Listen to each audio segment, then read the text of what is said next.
कोई भगत आपके मोहल्ले में भी अगर कोई रह रहा है और भगवान की भक्ति में अगर डूबा हुआ है, भगवान के भजन में अगर डूबा हुआ है और वो भगवान की भक्ति में अगर डूबा हुआ है और उसका भी अगर दीदार हो जाए, उसका भी अगर दर्शन हो गया, तो समझ लो कि आज प्रेम की परीक्षा में आप पास हो गए, प्रेम की परीक्षा ली गई, प्रेम को नापा गया तो उसमें आप उत्तीर्ण हो गए, उसमें आप आगे निकल गए। कि प्रेम जब अनंत हो गया, रोम रोम संत हो गया। 3.5 करोड़ रोम छिद्र ये मनुष्य के शरीर पर हैं और ये 3.5 करोड़ रोम छिद्र परमात्मा ने केवल एक रोम छिद्र अगर दिया है तो भगवान की भक्ति में डूबने के लिए दिया।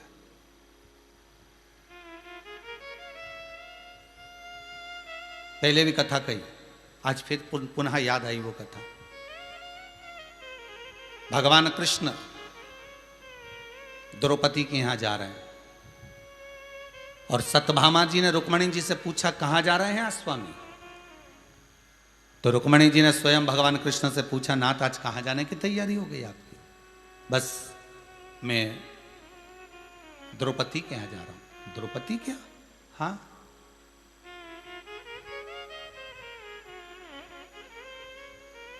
द्रौपदी क्या? हाँ,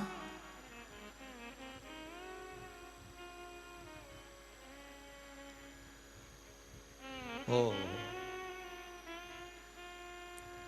मैं आपसे कुछ पूछना चाहती हूं। सत्यभामा जी कहती है। भगवान बोले, बोलो क्या बात है? आप उस पांचाली के यहां जा रहे हो? भगवान कृष्ण के मुख से निकला, सत्यभामा जी पांचाली तो है, 5 पतियों की पत्नी है, मानता हूं मैं, पर उसके बराबर कोई भजन करने वाली नहीं मिलेगी। इतने में सत्यभामा जी ने कहा, हम भी जान लें जरा भगवान की कितना भजन है उस द्रौपदी में, हमें भी तो देखना है। भगवान कहे चलो अभी चलो, और भगवान लेकर चले। भगवान पुनः तुरंत उसी समय पर सत्यभामा जी को, रुक्मणी जी को लेकर गए और द्रौपदी से कहा, द्रौपदी क्या कर रही हो? द्रौपदी बोली, मैं चोटी बना रही हूं। भगवान बोले, तुझे चोटी बनाने की क्या जरूरत है? तेरी भाभियां आई तो है दो। ननंद के घर में अगर भाभी आती है तो ननंद को काम नहीं करना चाहिए, ये भाभियां क्या करेंगी?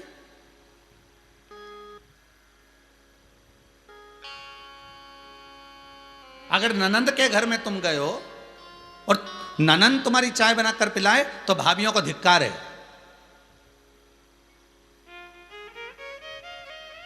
अगर ननंद के यहां आप गए हो और भाभी तुरंत चाय पी रही हो और ननंद बनाकर लाई हो तो आपको धिक्कार है। हाँ, ननंद के घर में क्या होना चाहिए? जैसे ही भाभी आए अंदर रसोई घर में जाए, चाय बनाकर खुद लेकर आए, तो ननंद को लगे कि हाँ साहब, क्या भाभी आई है मेरी, क्या भाभी। और मालूम पड़े भाभी तो लाली लिपस्टिक लगा के वहां सोफा पे बैठ गई और हिले ही नहीं, तो फिर क्या मतलब? वो तो हिलने को तैयार नहीं कि भाई ननंद आई है तो कम से कम चलो थोड़ा बहुत कुछ काम सेवा तो करे, पर भाभी आई है तो, परंतु नहीं उसमें। भगवान कह रहे हैं, अरे ओ द्रौपदी, तू क्यों चोटी बना रही है? तू क्यों कर रही है ऐसा? रुक जा सत्यभामा, जरा इधर आओ।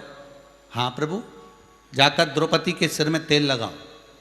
सत्यभामा जी ने मन में सोचा, गजब का बात सामने आ गई, जिस चीज का मुझे इंतजार था वो सामने आ गई है। अब कुछ नहीं करूंगी, एक बाल तोड़ के रख दूंगी इस द्रौपदी का। एक आवाज लगाती है और मेरा कृष्ण दौड़ कर आ जाता है, एक आवाज लगाती है और मेरा कन्हैया सामने खड़ा हो जाता है। इससे पूरा बदला लूंगी मैं, इससे पूरा बदला लूंगी मैं। और उससे बदला लेने का भाव जागृत हो गया।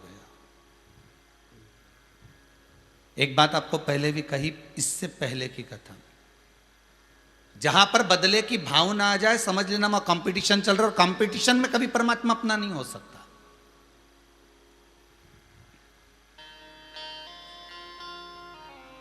आप किसी से अगर ईर्ष्या रख रहे हो, आप किसी से अगर कंपटीशन रख रहे हो, आप किसी के प्रति ईर्ष्या का भाव अगर प्रकट कर रहे हो तो परमात्मा आपका कभी नहीं हो सकता। क्योंकि रामचरितमानस में तुलसी बाबा लिखते हैं, निर्मल मन सो मोहि पावा। मोहि छल छिद्र कपट ना भावा। तुलसी बाबा लिखते हैं, ना तो मुझे छल भाएगा ना कपट भाएगा, मुझे तो निर्मल आपका स्वभाव चाहिए, निर्मल मन चाहिए। पर सत्यभामा जी ने विचार करा कि आज मैं जरा मजा चखा देती हूं, और जैसे ही तेल लगाने बैठी हो, एक केश द्रौपदी का तोड़ा सत्यभामा जी ने। जैसे ही एक केश तोड़ा, उसमें से आवाज आई, हे कृष्ण, हे कृष्ण। उसमें से आवाज आ रही है।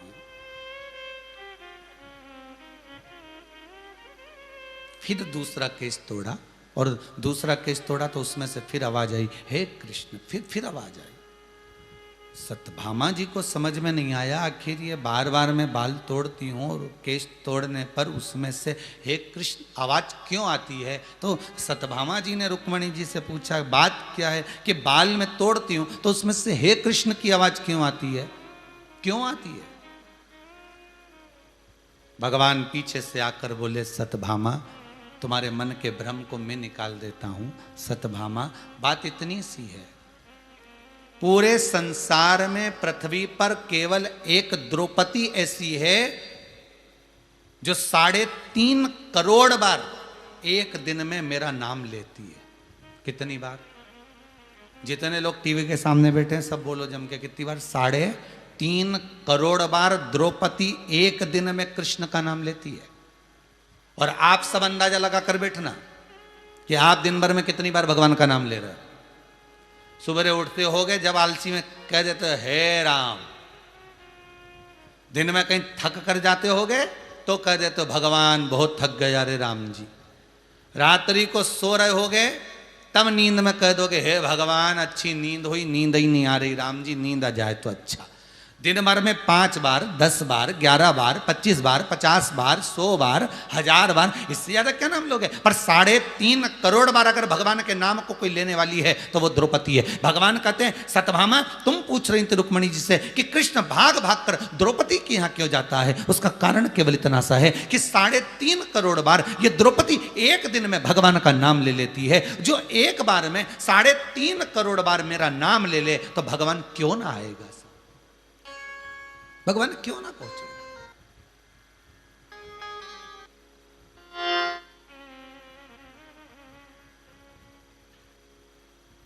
फिर भगवान पहुंचे तो क्यों ना पहुंचे।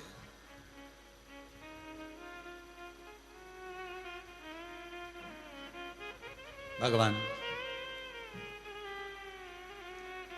आप कितनी बार, कितने क्षण, कितने पल, कितनी घड़ी में आप भगवान का नाम स्मरण कर रहे हैं, भगवान वही देखता है।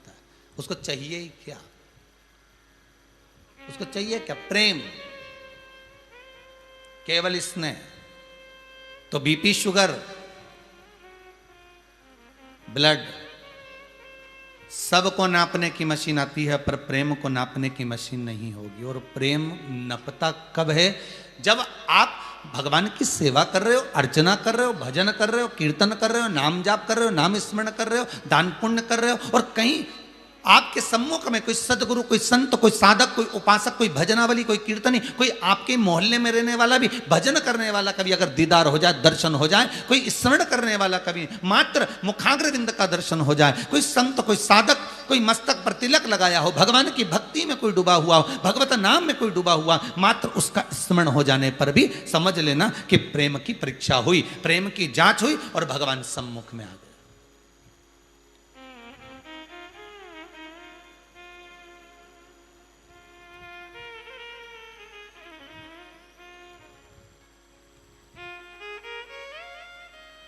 अरे भाई, शिव महापुराण की कथा कहती है, बुखार को, शरीर के ताप को कम करने की गोली है।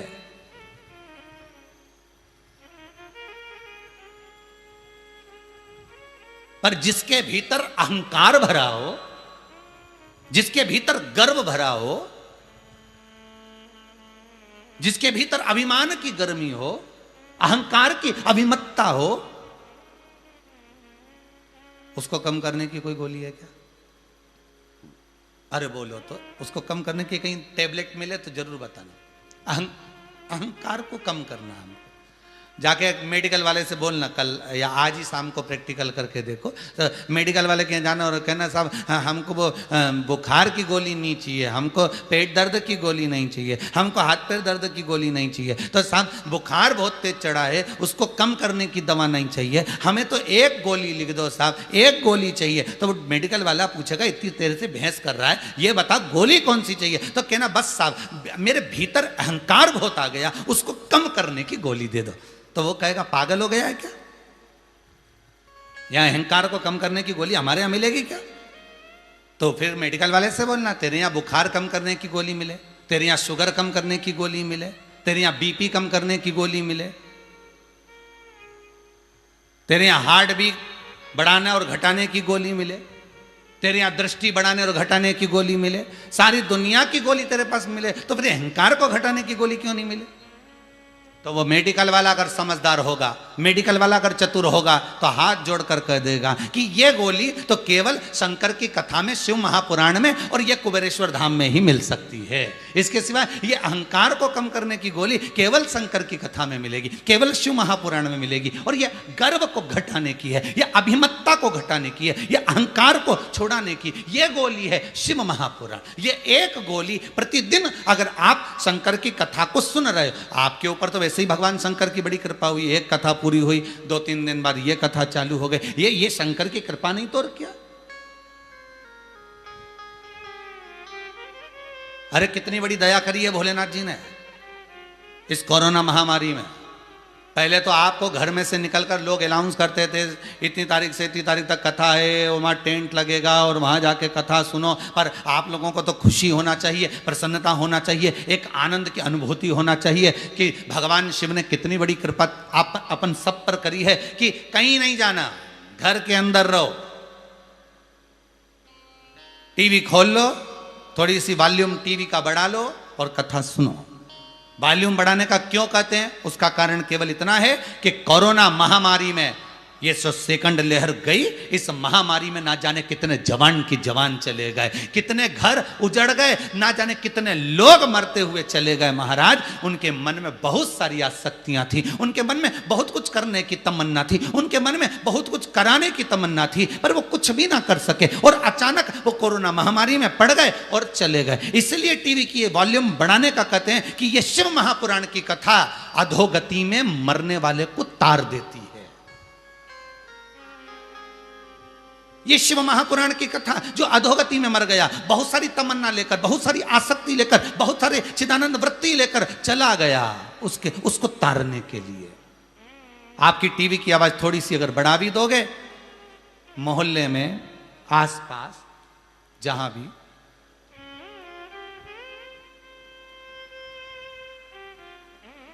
अगर कोई गया होगा, सोसाइटी में आधिकाधिक जगह बिल्डिंग के आसपास में कोई गया होगा, तो कम से कम उसको इस कथा का थोड़ा सा तो लाभ मिल जाएगा।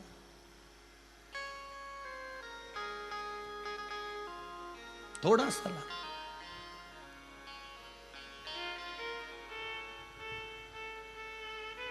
क्योंकि शंकर के पास सब है,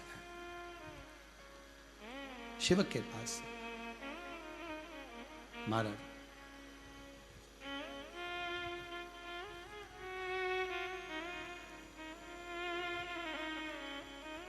भीतर का जो अहम है उसको कम करने की गोली नहीं मिलेगी। उसकी एक ही टेबलेट है कि कहीं सत्संग में जाकर बैठ जाओ, शिव महापुराण की कथा को श्रवण करो, भगवान की कथा का रसास्वादन करो, और भगवान की कथा में जैसे जैसे डूबते चले जाओगे वैसे वैसे वैसे वैसे अहंकार जाता चले जाएगा। फिर इसमें एक ही टेबलेट काम करती है, वो है शंकर की कथा, वो शिव महापुराण की कथा, उसके सिवाय कोई टेबलेट काम नहीं करता।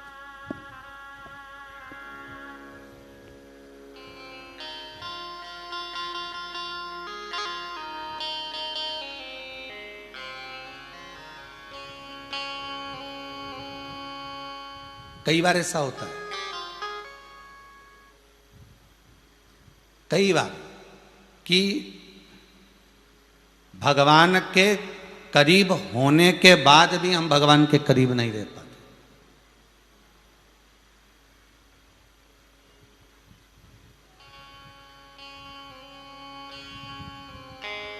कई बार ऐसा होता है, हम किसी के नजदीक हैं, हम किसी के पास हैं, उसके बाद भी हम उसके नहीं।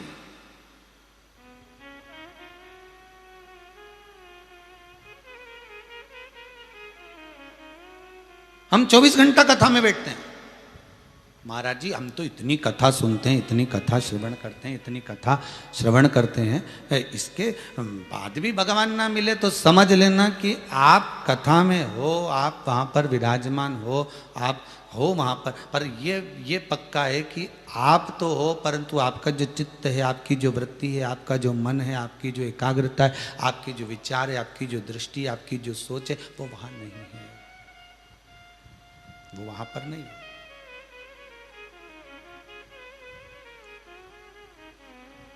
आप किसी के पास में हो और उसके बाद भी आप उसके नहीं हो।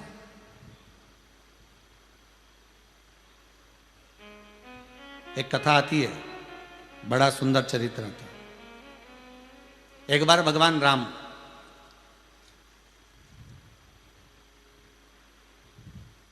मेरे राघव जी, भगवान श्री राम अलमस्त होकर, आनंद रामायण में लिखा है कि शंबुक नामक असुर को मारकर भगवान राम निकल कर जा रहे थे। कौन सा असुर है? शंबुक। और शंबुक नाम के असुर को मारकर भगवान राम निकल कर जा रहे थे, और जाते जाते जाते जाते बीच में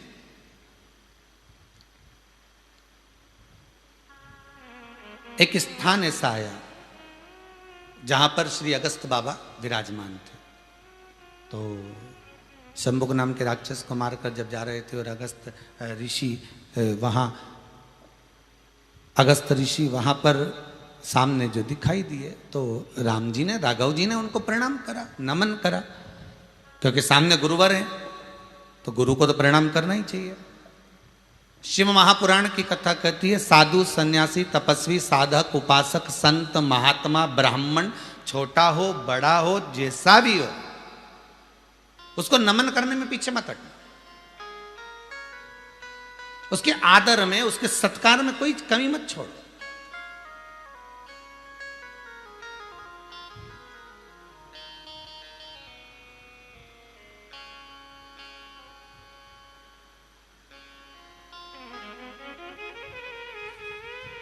कल एक कोई ने प्रश्न किया था,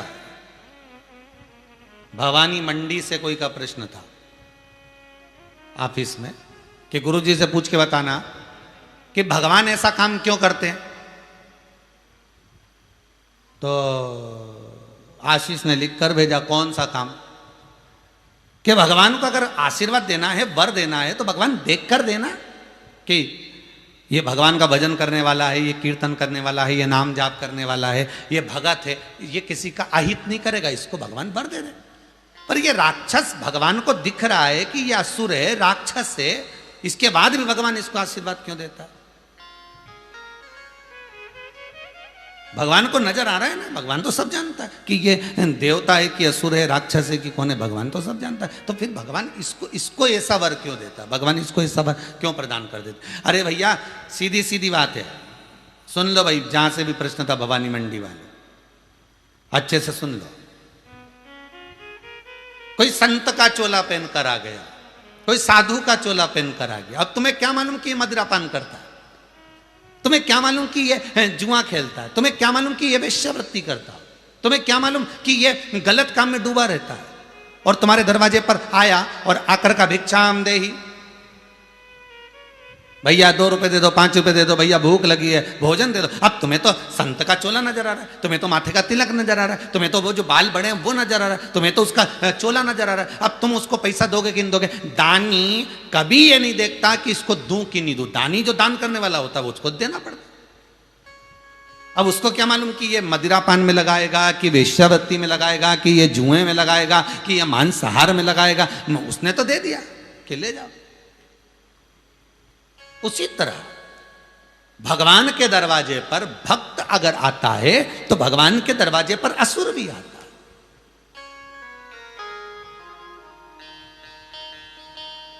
भगवान के दरवाजे पर अगर वक्त आया है तो भगवान के दरवाजे पर असुर भी आए। तो भगवान तो दोनों को देता है। भगवान ने दानी को भी, इसको भी दिया, इसको भी दिया। बस अंतर इतना है कि वो जैसे तुमने जिसको दिया था उसने मदिरा पान में लगाया, मांसाहार में लगाया, व्यसन में लगाया, वैश्यवृत्ति में लगाया, तो उसी तरह भगवान जब देता है तो जो देवतुल्य होता है, जिसके मन में भगवान की भक्ति होती है वो भजन में और लगा देता है, और जिसके मन में कपट होता है, छल होता है, बेईमानी होती है, प्रपंच होता है, जिसके भीतर बहुत सारा असुर प्रवृत्ति भरी होती है, वो इसमें नहीं लगाता, वो और गलत काम में लगाता रहता है। तो जैसे जैसे वो गलत काम में लगाता जाता है, गलत काम में अपनी विद्या का प्रयोग और करते चले जाता है, तो एक दिन ऐसा आता है कि वो जीवन में नष्ट हो जाता है।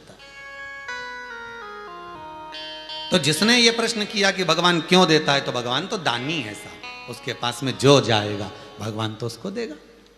आपके दरवाजे पर कौन आया, कैसा रूप रख कर आया, अब उसने कपड़े तो अच्छे पहने, ने सीताराम भी लिखा है उसकी साल पे, राम राम भी लिखा है, भगवान का भजन भी लिखा है, सिर पे तिलक भी लगा। अब तुम्हें क्या मालूम कि ये मदिरा पान करे कि वेश्यावृत्ति करे कि जुआ खेले कि मांसाहार करे, अपने को क्या मालूम। अपन ने तो क्या, अब उसने बोला हर हर महादेव, उसने बोला राम राम, उसने बोला सीताराम, आपने उठा कर दे।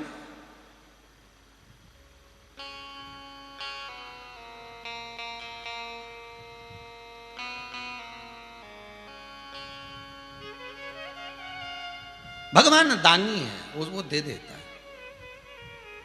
तो राम जी महाराज सामने से आ रहे थे। अब देखिएगा जरा कथा क्या कर रही है शंकर की, कि भगवान के करीब होने के बाद भी हम भगवान से दूर हैं। किसी किसी के साथ रहने के साथ में भी हम उससे दूर हैं, क्योंकि उसकी चित्तवृत्ति में तो कुछ और चल रहा है, उसके विचारों में तो कोई और है।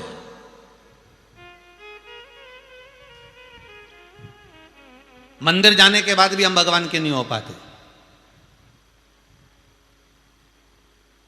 पहले ही मंदिर में पहुंचे, पांव रखा, कितनी गंदगी हो रही है भगवान। आज शिवरात्रि का दिन, आज प्रदोष का दिन, पूरे मंदिर में सफाई होना थी, इतना गंदा गंदा फैल रहा हुआ है, चारों तरफ पानी पानी हो रहा है, बेलपत्री पड़ी हुई है, फूल पड़ा है, ये पड़ा है, वो पड़ा है। अगर तुम भगवान के होकर जाते, भगवान के आप आनंद भाव में प्रवेश करते हुए जाते, तो आपको वो गंदगी नजर आती क्या? वो नहीं थी। फिर वो गंदगी नजर नहीं आती। आप सीधे डायरेक्ट प्रवेश कर जाते कि हमें तो शंकर से मतलब है, हमें शिव ओगरदानी से मतलब है, हमें शंभू से मतलब है, हमें शंकर के सिवा कुछ और लगता ही नहीं है।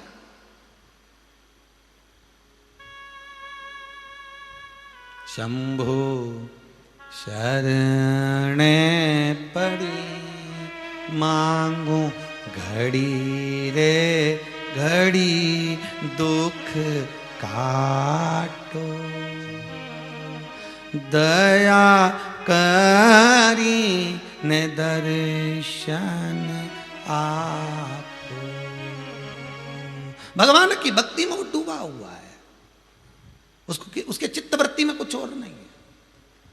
राम जी महाराज को सामने अगस्त ऋषि मिल गए। अगस्त बाबा ने हाथ जोड़कर प्रणाम करा। राम जी बोले, राम जी महाराज ने अगस्त बाबा को प्रणाम करा। संत को, साधु को, सन्यासी को, तपस्वी को, साधक को, उपासक को नमन किया जाता है।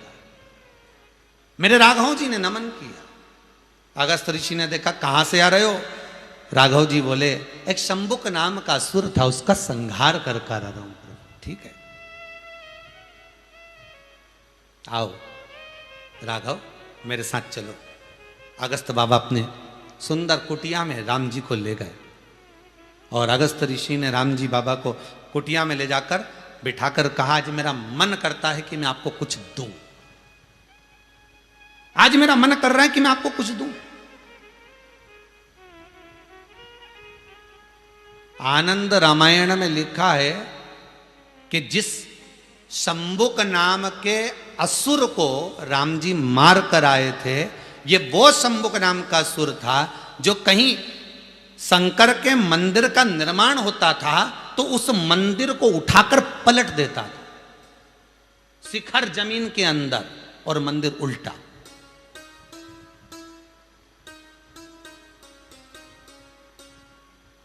कितनी प्रसन्नता हो रही होगी मेरे अगस्त बाबा को, कितनी प्रसन्नता।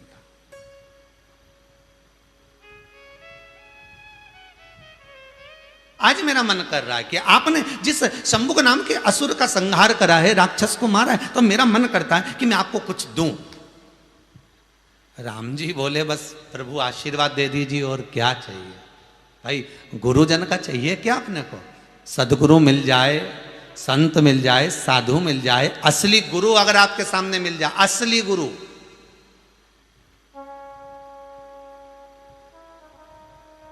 नकली नहीं। नहीं तो आज के जमाने में तो गुरु फिरे बाजार में हमसे दीक्षा ले, नरक पड़ो चाहे स्वर्ग जाओ, लिफाफा हम ही को दो।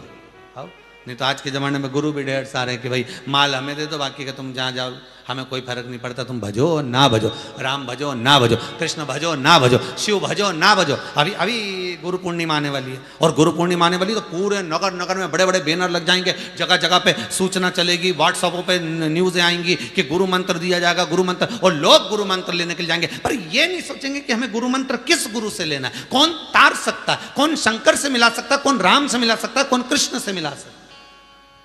हमें तो गुरु मंत्र लेने की होड़ लगी हुई है कि हमको गुरु मंत्र लेना है।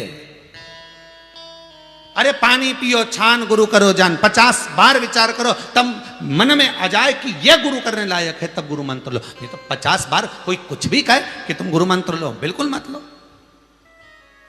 क्यों लेते हो? कोई 50 बार तुमसे कहे कि गुरु मंत्र लो, गुरु मंत्र लो, तो पहले कहते ना मैं अभी छानबीन करने में लगा हुआ हूं, अभी जरा मैं देखूंगा पहले गुरु मिल जाए जब तो क्या इतना गुरु पड़ा है ढेर सारा, कुंभ का मेला में देखो तो किलो के भाव तोल लो। अब इतना सारा गुरु और तुम के गुरु नहीं है, तो क्या गुरु मिलना बड़ा। राम कृष्ण परमहंस जी से स्वामी विवेकानंद जी ने पूछा था, गुरुदेव असली गुरु कैसा होता है? हमने देखा कि पूरे विश्व में इतने सारे गुरु हैं, तो स्वामी विवेकानंद जी ने रामकृष्ण परमहंस जी से पूछा कि गुरु असली कैसा होता है, कितने गुरु असली होते हैं? तो इतने में रामकृष्ण परमहंस जी ने एक सरसों के डब्बे में से सरसों भर ली, राई सरसों, और सरसों भरकर समुद्र के किनारे रेत पे डाल दी, और डालने के बाद गुरु जी ने पांव से उसको हिला दिया, और हिलाने के बाद स्वामी विवेकानंद जी से कहा जितनी सरसों मैंने पटकी थी पूरी बीन के लेके आ। रामकृष्ण परमहंस जी कह रहे हैं स्वामी विवेकानंद जी से, जितनी मैंने सरसों डाली थी वो सारी की सारी सरसों तू बीन कर लेकर। अब स्वामी विवेकानंद जी को 1 महीना लग गया रेत में से सरसों बीनने में। 1 महीने में 1 कटोरी भर के सरसों डाली थी, और मालूम पड़े इतनी सी सरसों रामकृष्ण परमहंस जी के फेंकी गई वो सरसों में से इतनी सी सरसों स्वामी विवेकानंद जी लेके रामकृष्ण परमहंस जी के पास आए। गुरुदेव मैं सरसों ले आया। गुरु जी ने कहा कितनी लाया, दिखा जरा। कटोरी में इतनी सी सरसों थी। रामकृष्ण परमहंस जी से तुरंत स्वामी विवेकानंद बोले अब तो बता दो गुरुदेव कि असली गुरु कैसे होते हैं, कितने होते हैं? इतने बहुत सारे हैं, तो इसमें असली कितने होंगे? तो रामकृष्ण परमहंस जी ने कहा बस जो कटोरी में जितनी सरसों दिख रही है बस उतने ही है, जितनी दिख रही।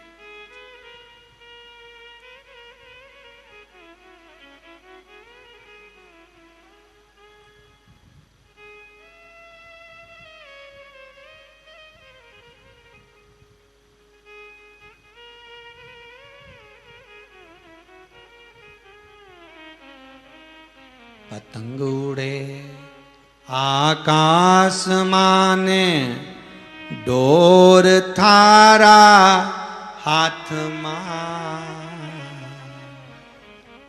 ओ वल्लभ मारी पतंग ऊंची राख जो, गुरुदेव मारी पतंग ऊंची राख जो, नाव चले मझधार मां, पतवार थारा हाथ मां, नाव चले मझधार मां, पतवार थारा हाथ मां, ओ वल्लभ म्हारी नैया पार लगाव जो, गुरुदेव म्हारी नैया पार। भाई सदगुरु होता ही ऐसा, तुम बोलो ना बोलो गुरु पार लगा देगा, बस वही गुरु। तुम धन दो ना दो, तुम पैसा दो ना दो, पर गुरु जो होगा वो एक बात जरूर कहेगा कि मंत्र जपना, स्मरण करना, श्री शिवाय नमस्तुभ्यम, जपते रहो, भजते रहो। अगर दुख आ भी गया तो कट जाएगा। राम जी महाराज के संस्कार कितने थे, प्रणाम करा। अगस्त बाबा से कहा गुरुदेव आप कर रहे हो कि मैं आपको कुछ देना चाहता हूं, आपने असुर का संहार करा, तो अगस्त ऋषि कहते हैं मेरा मन कर रहा है मेरे कुछ देने का, पर राम जी कहते हैं अगर देना है तो आशीर्वाद दीजिए। क्या करूंगा मैं धन और दौलत का, क्या करूं मैं सत्ता का, आप आशीर्वाद दो मुझे। पहले भी कहा, फिर कहते हैं माता पिता का धन मत मांगना, माता पिता का आशीर्वाद मांगना। धन मांगोगे, कई परिवार में विवाद केवल धन का हो रहा है, पैसे का हो रहा है, और परिवार टूटते चले जा रहे हैं। एक निवेदन इस कोरोना महामारी से सीख लेना, सारा के सारा धन यहीं पड़ा की पड़ा रह गया। अलमारी में कपड़े जमे की जमे रह गए, बूट रखे की रखे रह गए, सूट धरे की धरे रह गए।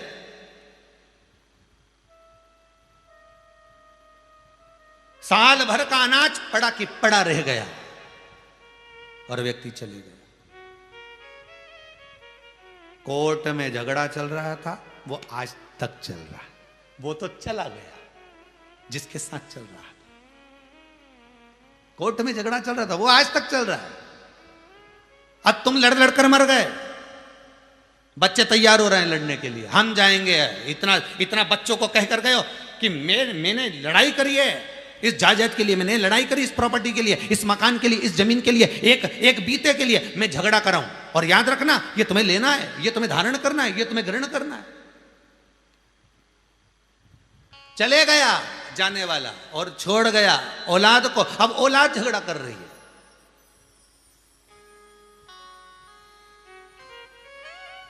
दुनिया भर के युद्ध का, दुनिया भर की लड़ाई का, विवाद का एक हल है, वो है केवल बात।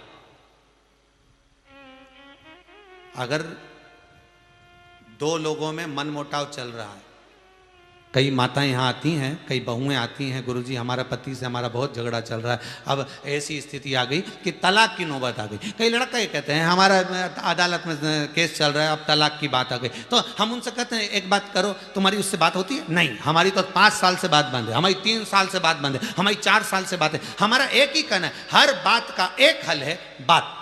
आप केवल थोड़ी सी बात करना प्रारंभ करिए, हो सकता है पछतावा उसको भी हो सकता है पछतावा आपको भी हो। और धीरे धीरे बात करते करते करते करते करते करते मन की भ्रांतियां निकलती चली जाती है, मन की गुत्थियां खुलती चली जाती हैं, और भ्रांतियां निकलते निकलते एक दिन जब समय आता है तो फिर दोनों एक हो ही जाते हैं। बात जरूर करें, कितना विवाद हो, पर बात मत छोड़ना। अब इसमें बात एक और चीज की खड़ी हो जाती है। एक बेटी बोली गुरुजी हम काय को फोन लगाएं? फोन पहले वो लगाए, उसी ने हमको घर से धक्के देकर निकाला था। तो हमने कहा बेटा अपन लगा ले तो क्या दिक्कत है, यही समझ लो वो बड़े बाप का, अपन छोटे बाप, इससे ज्यादा क्या होगा। पर लगा लो, प्रेम के वश बोल लो, वाणी से कुछ अच्छा बोल लो, विवाद समाप्त।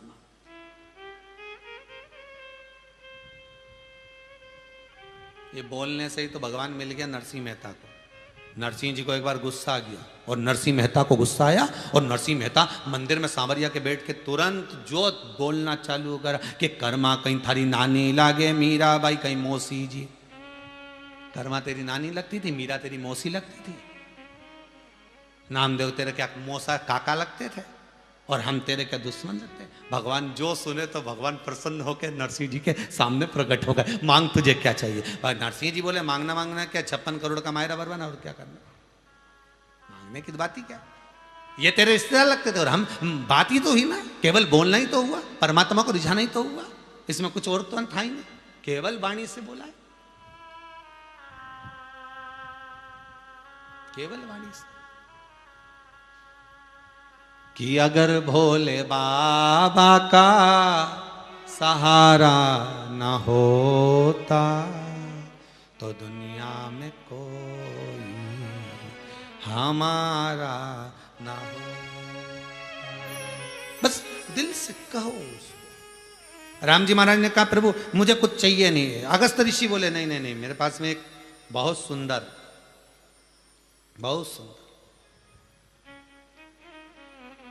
एक रतन रखा है, वो मैं तुम्हें देना चाहता हूं। राम जी को रतन दे दिया। राम जी ने जो रतन देखा,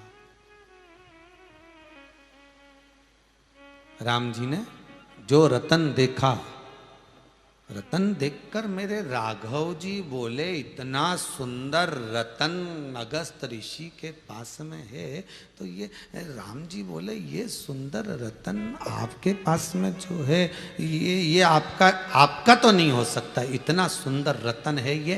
तो राम जी ने देखते से पहचान लिया कि ये वो रतन है जो ब्रह्मदेव के यहाँ रहता है, ये वो रतन है जो ब्रह्मा के पास होता है, ये वो रतन है जो देवताओं के पास निवास करता है, और आपके पास ये रतन कहां से आ गया। तो उस समय पर अगस्त ऋषि ने बात कहना प्रारंभ करी। हे राम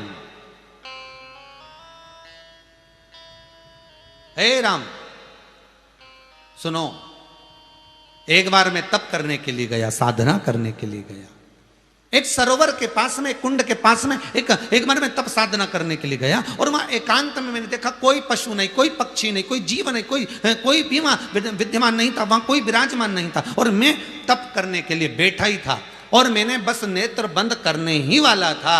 इतनी देर में मैंने क्या देखा कि एक दिव्य विमान, बहुत सुंदर सा विमान देवलोक से नीचे उतर रहा है, और उस विमान में से बड़ा सुंदर राजकुमार नीचे उतरा, और नीचे उतरकर सरोवर के नजदीक में एक शव पड़ा हुआ था, एक बॉडी पड़ी हुई थी।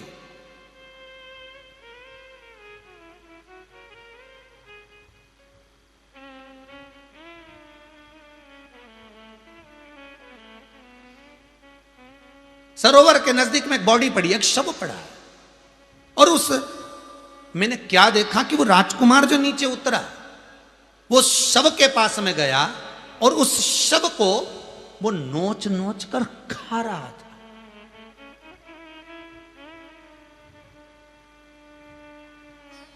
उस शव को वो नोच नोच कर खा रहा है।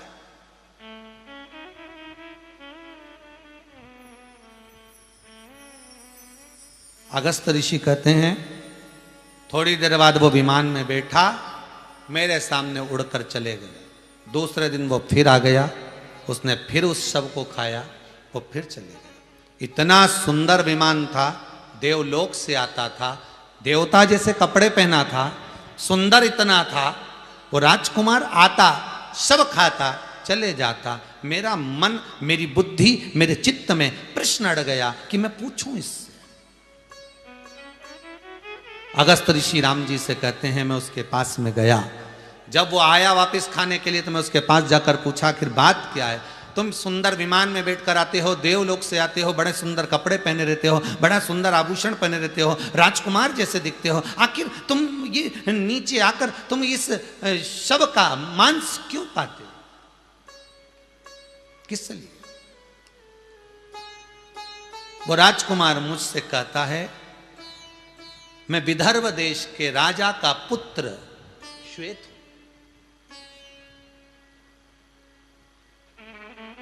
विदर्भ देश के राजा का पुत्र मैं श्वेत।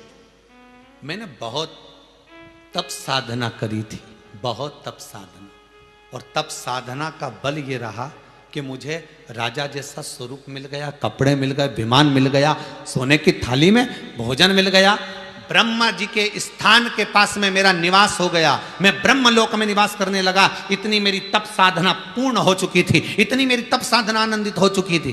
फिर ये मांस क्यों खा रहे हो तुम, फिर इस शव को क्यों नोच रहे हो तुम, क्यों खा रहे हो। मैं 4 दिन से देख रहा हूं अगस्त ऋषि कर रहे, और तुम आते हो, शव पड़ा हुआ है और उसके मांस को तुम खाते हो। फिर ये गंदा काम क्यों करते हो। श्वेत बोला, गुरुदेव बात इतनी सी है, निवेदन करूं आपको? हाँ बोलो। मैं ब्रह्मा जी के नजदीक में निवास कर रहा था, मैं ब्रह्मलोक में रह रहा था, मैं भगवान के करीब में रह रहा था, और भगवान के करीब में रहने के बाद भी एक दिन ब्रह्मदेव नजदीक में बैठे हैं और मैं ब्रह्मा को नमन नहीं कर पाया, मैं ब्रह्मा को प्रणाम नहीं कर पाया। और मैंने एक फल उठाया और उस फल को उठाकर मैं खाने लगा। ब्रह्मा जी ने पूछा, श्वेत क्या कर रहे हो? श्वेत कहता है, महाराज मुझे बहुत तेज भूख लग रही है इसलिए मैं फल खा रहा हूं। ब्रह्मा जी ने कहा, तुमने माता पिता को प्रणाम नहीं करा? भूख बहुत तेज लग रही है और मुझे बहुत तेज भूख लग रही है इसलिए मैं भूल गया, मेरे ध्यान में नहीं रहा। ब्रह्मा जी ने मुझे श्राप दे दिया, रे श्वेत मैं तुझे श्राप देता हूं कि नजदीक में होने के बाद भी, ब्रह्मा के करीब में होने के बाद भी, भगवान विष्णु के नजदीक में होने के बाद भी, ब्रह्माणी के नजदीक होने के बाद भी, देवताओं के करीब में होने के बाद भी तू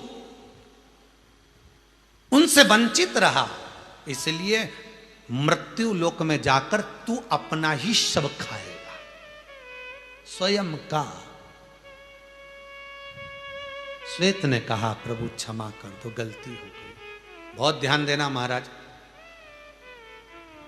किसी के पास में रह रहे हो, किसी के बनकर रह रहे हो, मंदिर में पूजन करने जा रहे हो, भजन करने जा रहे हो, नाम स्मरण करने जा रहे हो, नाम कीर्तन करने जा रहे हो, नाम भजन में डूबने जा रहे हो, तो मेरा बच्चों से निवेदन रहेगा, चाहे बेटा हो चाहे बेटी हो, उन सबसे निवेदन रहेगा। अगर आप बोलकर जा रही हो कि मैं गरबे में जा रही हूं, आप बोलकर जा रही हो कि मैं सत्यनारायण की कथा में जा रही हूं, आप बोलकर जा रहे हो कि मैं सुंदरकांड में जा रहा हूं, आप बोलकर जा रहे हो कि मैं सत्यनारायण की कथा में जा रहा हूं, आप बोलकर जा रहे हो कि मैं शिव महापुराण में जा रहा हूं, आप बोलकर जा रहे हो कि मैं रामायण में, भागवत में, गीता में जा रहा हूं, आपकी चित्तवृत्ति से आपने कहा, फिर उससे वंचित ना होइएगा। उस वंचित का फल यह है कि स्वयं का मांस उस श्वेत को खाना पड़ रहा है।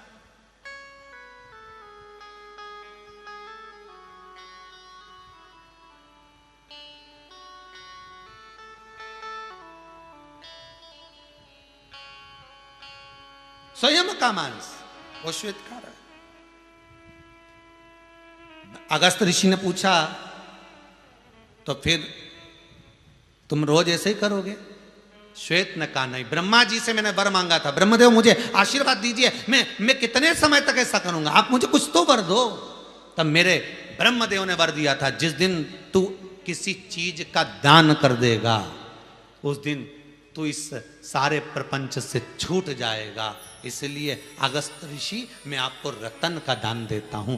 वो रतन अगस्त ऋषि राम जी को देते हैं, वो रतन राम जी को प्रदान।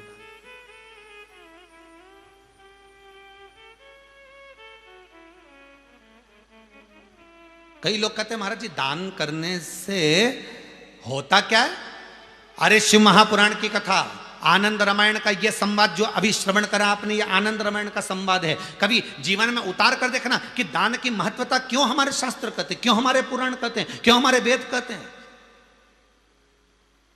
क्यों 18 पुराण हमारे शास्त्र ये वर्णन करते हैं कि दान की महत्वता को दर्शाते हैं कि दान करो, पुण्य करो, सत्कर्म करो। क्यों? क्योंकि ना जाने कितनी योनियां, 84 लाख योनियों में से ना जाने कितनी योनियां तो केवल दान से कट जाती है। ऐसा केवल दान करने से, चाहे वो अन्न का दान हो, चाहे वो वस्त्र का दान हो, चाहे मुद्रा का दान हो, चाहे आदि आदि जो दान हो, चाहे तुम एक रोटी का भी दान दे रहे हो, एक अन्न का दाना भी दे रहे हो, कितनी योनियां कट जाती।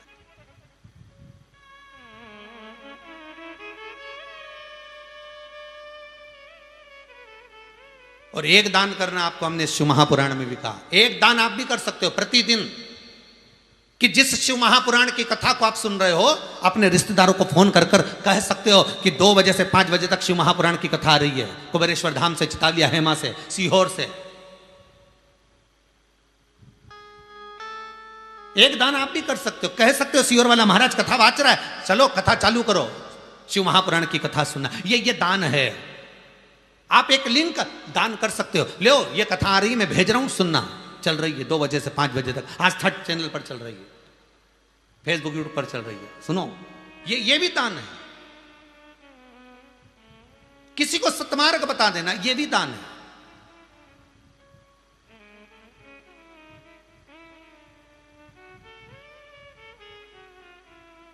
ये भी दान है। चिड़िया को अन्न का भाग दे देना, ये भी दान है। रोज का भंडारा। कई लोग कहते हैं हम बहुत दिन से सोच के बैठे हैं कि हम भंडारा कराएंगे, अब हमारे पास तो इतना धन है ही नहीं गुरुजी, तो भंडारा कैसे कराएं। हमने कहा भंडारे में कितना खर्चा आता है, तो कहे गुरुजी अब भंडारे में तो पूरा नगर जीमेगा, पूरा शहर जीमेगा, अब इतना खर्चा, लगभग 10 लाख का खर्चा हो गया, 5-10 लाख का, इतना पैसा कहाँ से आएगा। हमने कहा कौन सी पुराण में लिखा है कि इतना खर्चा करो, भंडारा भी 10 तरह का होता है।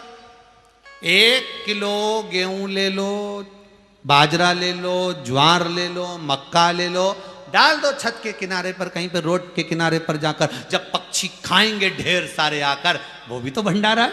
थोड़ा सा आटा से शक्कर मिला के पंजेरी तैयार कर लो, उसको पीपल के पेड़ के नीचे, बड़ के पेड़ के नीचे, आंवले के पेड़ के नीचे, कहीं शमी के पेड़ के नीचे, कहीं बेलपत्र के पेड़ के नीचे, उसको बिखेर दो, छोटी छोटी चींटियां आएंगी, भंडारा चालू।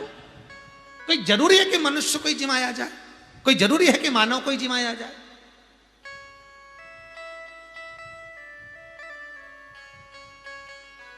जन्मदिन है आपका, 500 रुपए का केक लाने की जगह 500 रुपए की पूड़ी बनवा लो।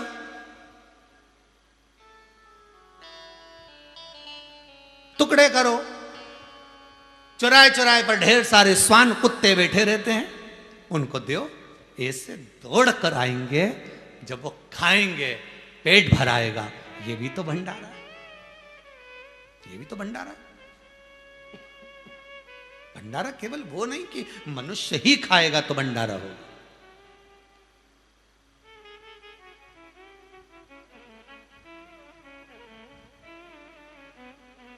मत बुरे कर्म कर बंदे, वरना पछताएगा, भगवान की आंखों से तू बच नहीं पाएगा, तू बच नहीं पाएगा। ये भंडारा करने का भी एक आनंद सुख है। कर दो दान। श्वेत, तुम जिस दिन दान दे दोगे उस दिन इस योनि से छूट जाओगे। और श्वेत ने दान दिया अगस्त बाबा को, अगस्त जी ने दान दिया श्री राम जी महाराज को, वो रत्न दे दिया, ये रत्न मुझे मिला है, ये आपके पास में रख लीजिए। चीज जिसके लायक है उसको वही दी जाए, जिसके लायक। हम कई बार कथाओं में कहते हैं गाय, बेटी और लक्ष्मी, गाय, बेटी और लक्ष्मी। 50 बार विचार करना तब किसी को देना। गाय ऐसे ब्राह्मण को मत दे देना जिसके घर में खुद के रहने की जगह नहीं है। चांदी के खुर, सोने के सींग के चक्कर में गाय ले जाएंगे, बाल्टी और साड़ी के चक्कर में गाय ले जाएंगे, और दूध के चक्कर में गाय ले जाएंगे। जैसे ही गाय ने दूध देना बंद करा, धीरे से उसको बेच देंगे। बेचते बेचते वो कसाई के हाथ में जाएगी, काटी जाएगी, बद्दुआ आपको लगेगी, क्योंकि आपने संकल्प दिया है गौदान का। गाय, बेटी, बेटी भी किसी ऐसे के हाथ में कन्यादान मत देना कि बाद में तुम्हें रोना पड़े कन्यादान करने के बाद। और लक्ष्मी भी किसी ऐसे भिखारी के कटोरे में मत डालना कि बाद में तुम्हें रोना पड़े। इसलिए सोच समझ कर दीजिए, विचार कर दीजिए, सोच कर दीजिए।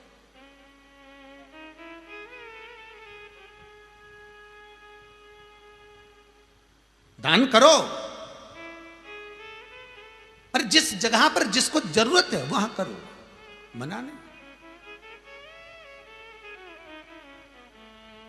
करीब में भगवान के ब्रह्मा जी के पास में श्वेत है, ब्रह्मलोक में श्वेत रह रहा है, उसके बाद भी उसकी बुद्धि ब्रह्मा से नहीं जुड़ पाई, उसके बाद भी बुद्धि वहां नहीं रह पाई। निवेदन है, जिस जगह पर रहो, जिस स्थान पर रहो, जिस व्यक्ति के साथ में रहो, जिस चिदानंद वृत्ति में आप निवास कर रहे हो, उसके साथ आप अगर निवास कर रहे हैं तो आपकी चित्त, आपकी वृत्ति, आपका मन डोलना नहीं चाहिए, जाना नहीं चाहिए। वही पर जितनी देर आप शिव महापुराण में बैठो, आपका मन उतनी देर भगवान की पुराण में लगे, उतनी देर आपका मन लगना चाहिए, उतनी देर आपकी चित्त वृत्ति रमे, जितनी देर।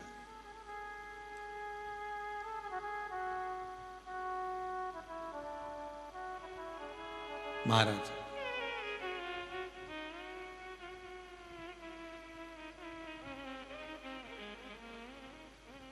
शिव शंभु नमस्तुभ्यं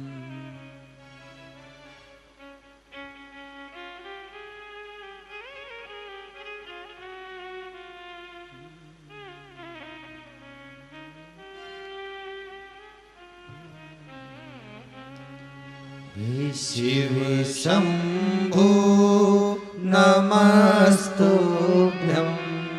हे गंगाधर नमस्तुभ्यं, हे शिव शंभो नमस्तुभ्यं, हे गंगाधर नमस्तुभ्यं। सब बोलिए शंभो नमस्तुभ्यं, हे गंगाधर नमस्तुभ्यं, हे शिव शंभो नमस्तुभ्यं, हे गंगाधर महाकालं नमस्तुभ्यं, हे नन्दीश्वरि नमस्तुभ्यं, महाकालं नमस्तुभ्यं, हे नन्दीश्वर नमस्तुभ्यं, हे नन्दीश्वर नमस्तुभ्यं, हे शिव शंभो नमस्तुभ्यं, हे गंगाधर नमस्तुभ्यं, हे शिव शंभो नमस्तुभ्यं, हे गंगाधर नमस्तुभ्यं।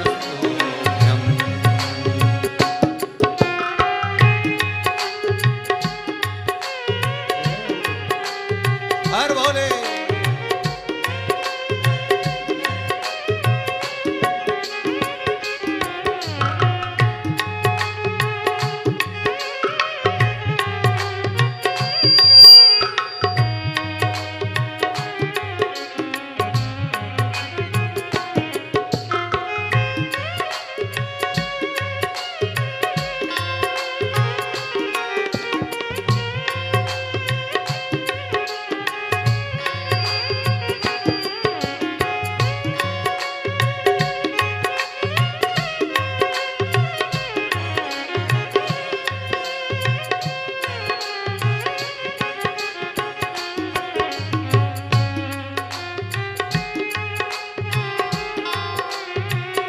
हर भोले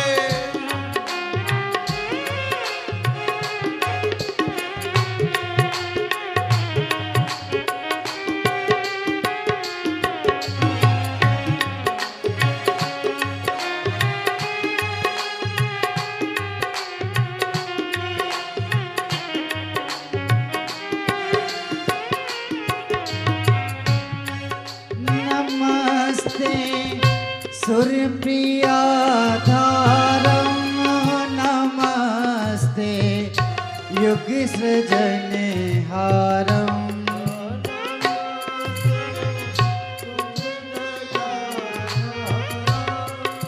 नमस्ते युगसृजनहारं, नमस्ते सूर्यप्रियाधारं, नमस्ते युगसृजनहारं,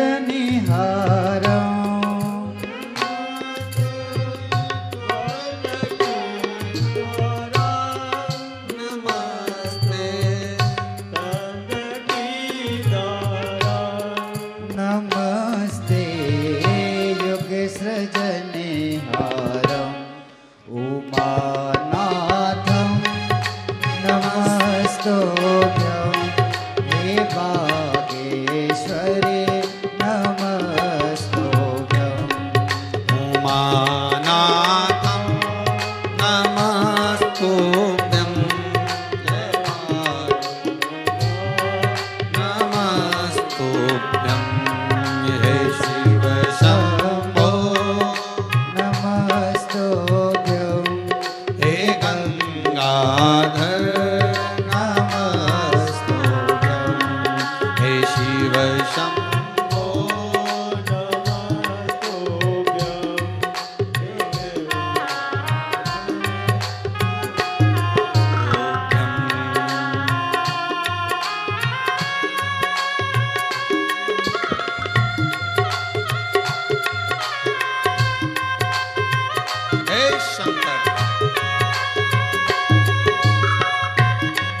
कहती है कि जहां आप नजदीक निवास भी परमात्मा के पास कर रहे हो तो चित्त वृत्ति परमात्मा में रमा कर लो। फिर वही बात है, सबकी गोली मिलेगी पर अहंकार को कम करने की टेबलेट गोली केवल शिव महापुराण।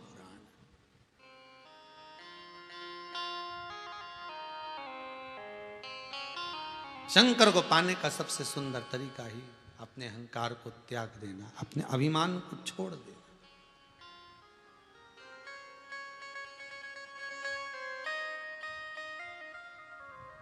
अहंकार में तीन गए, धन, वैभव और वंश। रावण, कौरव, कंस।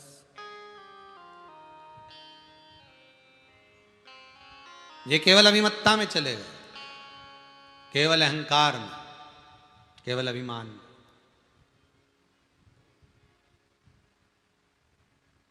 इसलिए बारंबार निवेदन है, शिव कथा कहती है शंकर को कुछ दो मत दो पर अपना अहम शंकर को दे दो। जो अपना खुद का है, जो अपना स्वयं का है, अपने भीतर का है, अपना कुछ दो, शिव को अपना दीजिए। और अपना क्या है? अहंकार। शंकर को आप दे सकते हो। देवराज नाम का ब्राह्मण,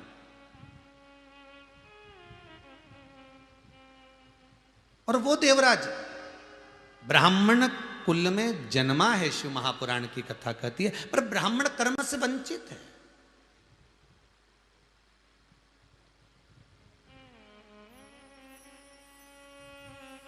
शिव महापुराण की कथा कहती है अगर जिस कुल में आपका जन्म हुआ है, ब्राह्मण, क्षत्रिय, वैश्य, शूद्र, जिस वर्ण के अंतर, जिस कुल के अंतर्गत आप जन्मे हो, उस कुल के अनुसार थोड़ा ना थोड़ा तो कर्म करना ही चाहिए।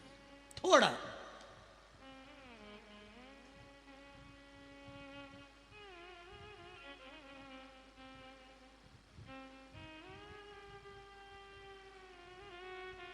देवराज नाम का ब्राह्मण धन चोरी कर लाता, लाया।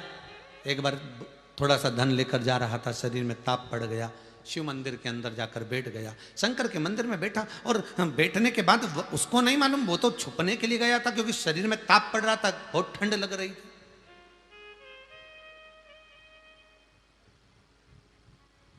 और जब इतना ताप पड़ने पर वो शंकर के मंदिर में जाकर जहां छुप कर बैठा, उसको नहीं मालूम था कि यहां शिव महापुराण की कथा चल रही। कभी कभी अनायास, अचानक आप रिमोट हाथ में लेकर बैठे और चैनल बदलते जा रहे हो और आपके पास में सामने शिव महापुराण की कथा आ गई। एक क्षण की अगर आपने सुनी और सुनते से आपकी वृत्ति में, आपके मन में आ गया शंकर की कथा आ रही, और खोल कर बैठ गए। कल कोई का प्रश्न था, एक यहीं से था, सीहोर से।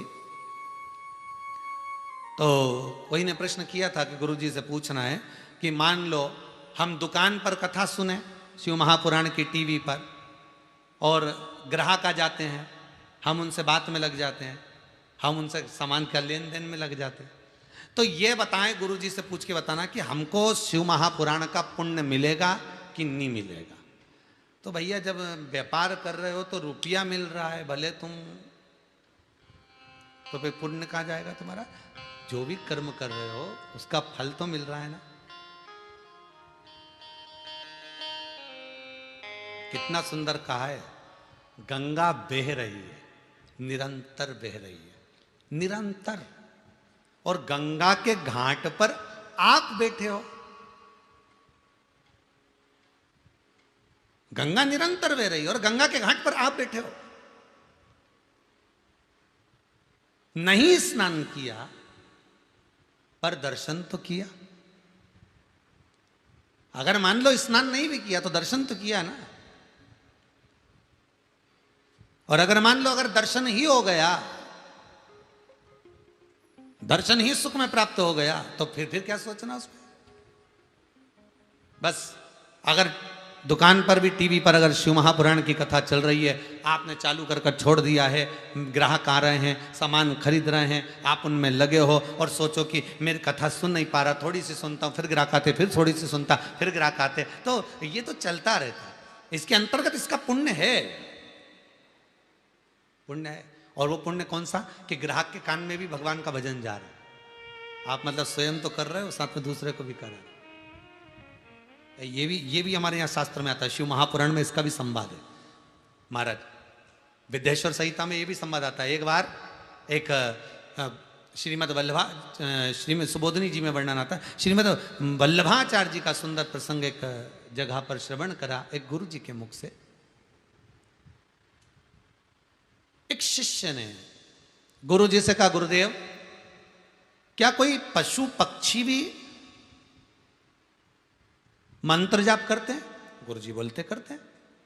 पशु पक्षी करते हैं? हाँ, पशु पक्षी भी करते हैं। ठीक है, मैं देखूंगा जब बताऊंगा गुरुदेव। मेरे को आज तक तो कोई पक्षी नहीं दिखा, आज तक कोई पशु नहीं दिखा जो भगवान का नाम लेता हो। ठीक है, अब इतने में गुरु जी ने इसको पानी भरने के लिए झारी जी दे दी। ले ये पानी भर ला, झारी जी ले जा। ये झारी जी लेकर जाओ, तू पानी भर कर लेकर आओ। और झारी जी लेकर भेजा उसको। वो एक सरोवर के नज़दीक में कुंड के पास में पानी लेने के लिए गया। और जब पानी लेने के लिए वो कुंड के पास में पहुंचा तो वहां एक मगर बैठा हुआ था। इसको भय लगा। इसने सोचा मैं पानी भरने गया और मगर मुझे निपटा गया, ये पक्का। जैसे ही मैं पानी भरने गया और मगर ने मुझे खाया। अब जब तक मगर जाएगा नहीं तब तक मैं पानी भर के लाऊंगा नहीं। अब ये भी बैठा। अच्छा, मगर और उस्ताद वो भी आराम से बैठा, वो उठे ही। अब मगर तो पानी की ओर बैठा, आराम से बैठा और पानी की ओर देखा, अब उठे नहीं। अब बहुत देर हो गई, बहुत देर हो गई। तब इसको लगा कि यह जा ही नहीं रहा, तो इसने पत्थर भी मारा फिर भी नहीं गया। इसने छड़ी से उसको हिलाया तो भी नहीं गया। अब इसने सोचा क्या करूं, तो इसने कहा अपन को डरना नहीं, गुरुजी प्यासे होंगे। इसने मंत्र का जाप करना प्रारंभ करा। जो मंत्र ये जपता था उसी मंत्र का स्मरण करना चालू करा। स्मरण जम जम के आवाज लगाने लगा मंत्र का, और मंत्र को पुकारते पुकारते पुकारते पुकारते जैसे ही जाने लगा तो मगर पानी में कूद गया और कूदा, और उसने जल्दी से पानी भरा और झारी जी भरकर जैसे ही ये चला मगर वापिस निकल कर बैठ गया। अब इसने गुरुजी से पूछा, गुरुदेव बात समझ में नहीं आई कि वो मगर बैठा था और मैंने मंत्र बोलना चालू करा और मगर पानी में गया, और मुझे लग रहा था मगर बहुत देर का प्यासा था, और जैसे ही पानी में गया पानी पीकर वापिस आकर बैठ गया। गुरुजी बोले, तूने पूछा था क्या जीव पशु पक्षी मंत्र का जाप करते हैं? वो मगर भी अखंड नाम जाप कर रहा था भगवान का। मगर ने विचार करा, प्यास लग रही है, पानी पीने जाऊंगा, पानी पीऊंगा तो मंत्र छूट जाएगा, मंत्र छूट जाएगा तो मेरा अधूरा रह जाएगा, मंत्र कैसे छोड़ूं? इतने में तू पहुंच गया। तूने मंत्र तेज तेज बोलना चालू करा। मगर ने विचार करा, मैं मुंह से नहीं बोल सकता तो क्या हुआ, कानों से सुन लूंगा, इतनी देर में पानी पी लूंगा। मैं कानों से सुनूंगा और पानी पी लूंगा। इसलिए वो मगर पानी में कूद गया और पानी पीने लगा, और जैसे ही तू निकल कर गया और मगर वापस बाहर आ गया। अर्थात शिव महापुराण की कथा कहती है, अगर मान लो टीवी पर कथा चल भी रही है, मोबाइल में कथा चल भी रही है, 4 ग्राहक आ भी गए और उनके कानों में भी अगर शब्द पहुंच गया तो समझ लेना शिव महापुराण का पुण्य आपके खाते में 1000 गुना मिल गया। उसका लाभ तुम्हें मिल रहा है, मात्र स्मरण करा देने पर, मात्र पहुंचा देने।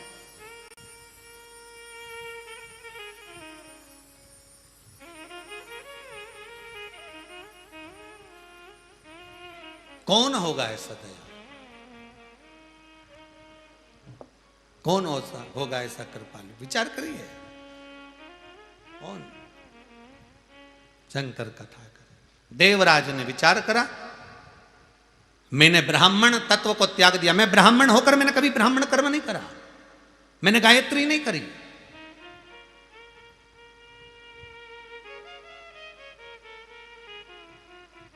मैंने कभी भगवत भजन नहीं करा, मैंने कभी स्मरण नहीं करा, मैंने कभी नाम जाप नहीं करा, मैंने कभी नाम कीर्तन नहीं करा, मैंने कभी नाम स्मरण नहीं करा। मैं भगवान की भक्ति से वंचित रहा। ब्राह्मण होने के बाद मैंने यज्ञोपवीत धारण नहीं करा।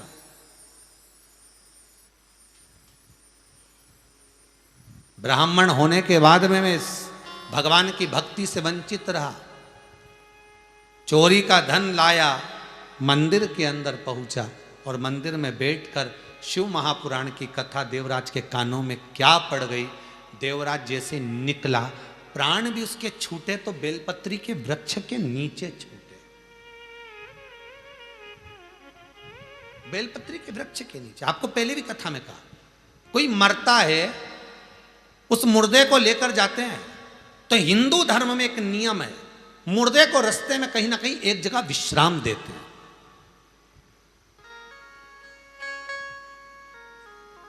मुर्दे को एक जगह पर कहीं रोकते हैं। उसके रोकने का कारण क्या है? उसको कहां रोका जाता था? तो शिव महापुराण की कथा कहती है बेलपत्री के वृक्ष की छांव में मुर्दे को रोका जाता था। क्यों? क्योंकि बेलपत्री के वृक्ष की मात्र छांव ही अगर उस मुर्दे पे पड़ गई तो वो शंकर का हो गया। उसने जिंदगी में कितना भी पाप करा, उसने जीवन में कितना भी पाप कर्म करा। इसलिए आपको बार बार कर रहे हैं, 2 जून से 1 जून से ये बेलपत्री वृक्षारोपण महोत्सव चल रहा है। 25 जुलाई तक चलेगा। हजारों लाखों वृक्ष पूरे भारत की भूमि पर, क्या देश में क्या विदेश में भी लोग लगा रहे हैं। बेलपत्री का वृक्ष क्यों लगाने का कर रहे हैं? 24 घंटे ऑक्सीजन देने वाला है बेलपत्री का वृक्ष। जो ये अभी कोरोना महामारी में जो ऑक्सीजन की कमी हुई है, ये वृक्षों को जो काटा गया, प्लाट, मकान, जमीन, जायदाद बनाने के लिए पृथ्वी को जो श्रृंगार से विहीन करा गया, ये उसी का दोष है। 24 घंटे ऑक्सीजन देता है बेलपत्री का वृक्ष। और सबसे बड़ी बात तो यह है, दूसरा वृक्ष लगाओगे, उसकी पत्ती टूट कर भगवान को नहीं चढ़ेगी, पर आपने अगर एक बेलपत्री का वृक्ष लगा दिया, उसकी अगर पत्ती टूटेगी भी ना तो कोई भगत ही तोड़ेगा। बेलपत्री के वृक्ष को वही हाथ लगाएगा जो शंकर का उपासक होगा, जो शिव का अनुमोदन करता होगा, जो शंकर का स्मरण करता होगा, तो शंकर के लिए लेकर जाएगा, शंकर के पास बेलपत्री लेकर जाएगा। आपके द्वारा लगाई हुई बेलपत्री कम से कम शिव के करीब तो जा रही है। अपन रहे ना रहे, पर वो बेलपत्री का वृक्ष अजर और अमर रहेगा तो सही, और उसकी पत्तियां शंकर को चढ़ेगी तो जीवन का आपरूप ही आनंद, अपने आप सुख होगा। कई लोग लगा रहे हैं, आप लोग आस्था चैनल के माध्यम से टीवी पर देख ही रहे होंगे। भारत की भूमि के कई लोग, और देखा जाए फोटो की जो मात्राएं अगर हमारे पास में आ रही हैं व्हाट्सएप पर, और उनको हम तो भेज देते हैं आस्था चैनल वालों को, जितने उनको दिखाना होता है, जैसा समय की अवस्था होती है वैसा वो दिखा देते हैं, पर पूरे तो नहीं दिखा सकते। पर देखा जाए तो लाखों में, हमने तो सोचा भी नहीं था कि, हमने तो सोचा था 10-20 हज़ार 1 लाख पौधे लगेंगे, पर लाखों में पौधे लग चुके हैं अभी तक। और अभी तो 25-26 जुलाई आने में देरी है। लाखों बेलपत्री लग चुके। लगाओ, आप भी इस विठलेश सेवा समिति के साथ जुड़ो और एक बेलपत्री का पौधा अवश्य लगाओ, अपनी महिला मंडल के साथ, अपने परिवार के साथ, अपने कुटुंब के साथ, अपने रिश्तेदारों के साथ में। और कोई ना आए तो अपन ही काफी हैं। बहुत, तुम किसी से कम हो क्या? है? कोई किसी से कम है? अपन ही काफी है। अब भगवान शिव की कथा कह रही है, भगवान शंकर का अनुमोदन कर रहा है, शिव महापुराण की कथा कर रही है कि देवराज नाम का ब्राह्मण अपने कर्म से वंचित रह गया। और माना आप ब्राह्मण कर्म नहीं कर पा रहे, ब्राह्मण होने के बाद भी आप ब्राह्मण कर्म से वंचित हो। माना क्षत्रिय होने के बाद क्षत्रिय कर्म से वंचित हो, वैश्य होने के बाद वैश्य कर्म से वंचित हो, शूद्र होने के बाद में शूद्र कर्म से वंचित हो। पर शिव महापुराण की कथा कहती है इतना कुछ भी नहीं कर सकते, पर जिस वर्ण में जन्मे हो उसका थोड़ा सा तो अंश करो। अगर ब्राह्मण हो तो एक माला तो कम से कम गायत्री की जपो रे, एक माला तो जपो। और इतना भी नहीं कर सकते तो शिव महापुराण की कथा कहती कम से कम 1 लोटा पानी शंकर को तो समर्पित करो, शिव को तो चढ़ा। बहुत मस्त। शिव का डमरू डम डम बोले, अगम निगम के भेद ये खोले।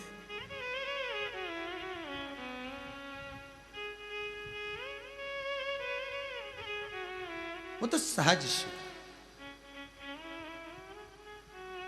बेलपत्री के पेड़ के नीचे प्राण छूट गए।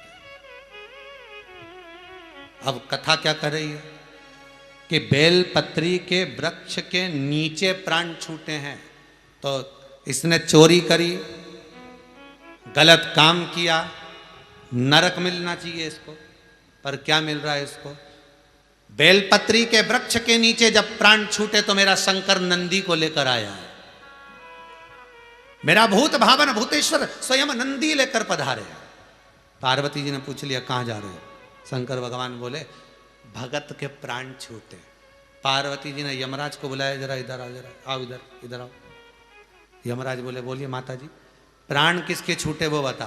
तो माता जी एक ब्राह्मण है, पर उसने कभी दान नहीं करा, उसने कभी पुण्य नहीं करा, उसने कभी सत्कर्म नहीं करा, उसने कभी भजन नहीं करा, उसने कभी भगवान का भजन नहीं, एक गायत्री नहीं जपी उसने,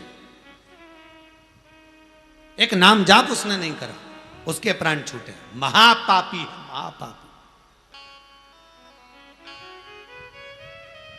पापियों में भी पापी है वो, महापापी। उसके प्राण छूट रहे, तो उसके प्राण निकल रहे हैं तो फिर शंकर जी काय को जा रहा है? शिव आखिर जा क्यों रहे हैं? तो यमराज बोले अब ये तो शंकर जी बता सकते हैं। अब पति गाड़ी उठा के जा रिया है और क्यों जा रिया है ये तो वो भेरू ही बता सकता है जो गाड़ी उठा के जा रही है। अब तुम उसकी पत्नी से पूछो या घरवाली से पूछो या उसके धर्म पत्नी से आप बात करो या बच्चों से पूछो क्यों कहाँ जा रहा है, तो क्या हमको क्या मालूम। पर अब ये बैकुंठ जा रहा है कि नरक जा रहा है इसका तो तुम शंकर ही बता सकते हैं, इसके सिवा कौन बताएगा। तो शिव जी से पार्वती ने पूछा कहाँ जा रहे हो ये बताओ, रुको जरा रुको, कहाँ रहे हो? शंकर भगवान बोले भगत को लेने जा रहा हूँ। पार्वती जी बोली कहाँ का भगत है ऐसा? यमराज बोल रहा है कि इसने चोरी करी, यमराज बोल रहे हैं कि इसने कपट करा, यमराज बोल रहे हैं इसने पाप पर पाप करा, कभी एक गायत्री नहीं जपी, कभी दान नहीं करा, पुण्य नहीं करा, सत्कर्म नहीं करा। शंकर भगवान बोले पार्वती भले कुछ नहीं करा पर बेलपत्री के पेड़ के नीचे प्राण तो त्यागे। भजन करता छूटे जी म्हारा प्राण, ओ जी म्हारा सांवरिया। इतनी कृपा करना बाबा, भजन करती रहूं, स्मरण करती रहूं, मंत्र जाप करती रहूं और ऐसी कृपा कर देना मेरे भोलेनाथ, ऐसी कृपा कर देना, ऐसी दया कर देना मेरे शंभो कि बस भजन करते करते प्राण छूट जाए।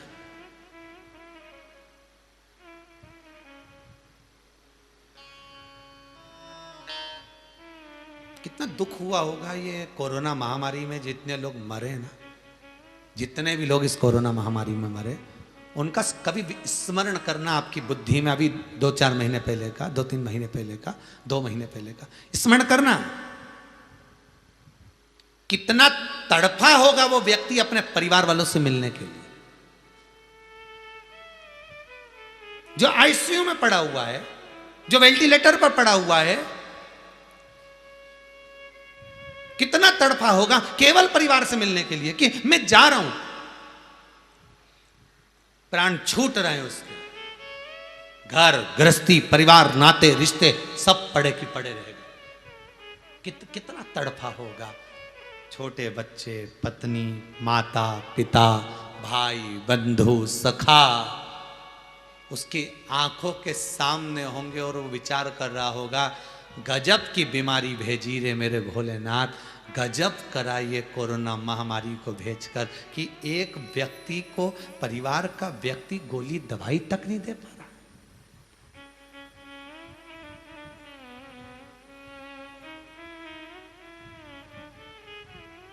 परिवार का व्यक्ति एक दवाई तक नहीं दे पा रहा, अकेला पड़ा है, तड़प रहा है।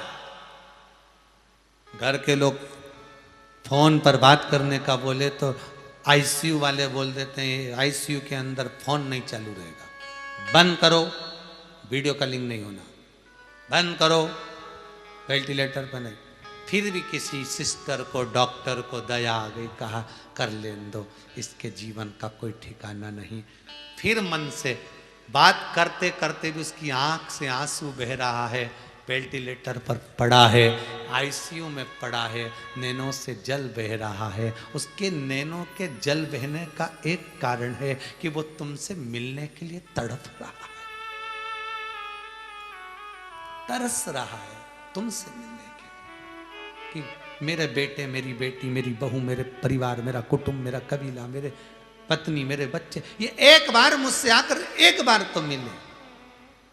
पर गजब की बीमारी भेजी भोलेनाथ, दिखा दिया तूने कि कोई किसी का नहीं संसार,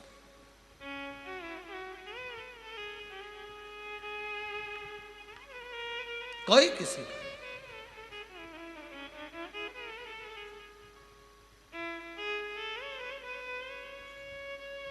सब एक दूसरे से वंचित रहे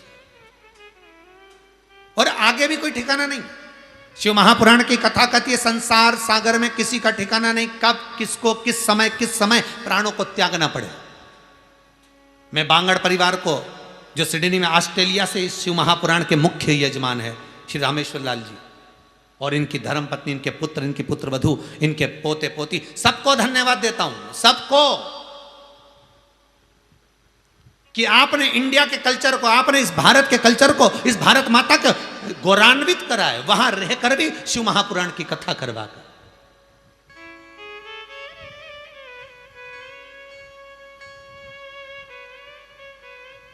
आशीष जी बता रहे थे, समीर जी बता रहे थे कि आपने पहले सूचना करी थी कि ऑस्ट्रेलिया में आकर गुरुजी को कथा करना, पर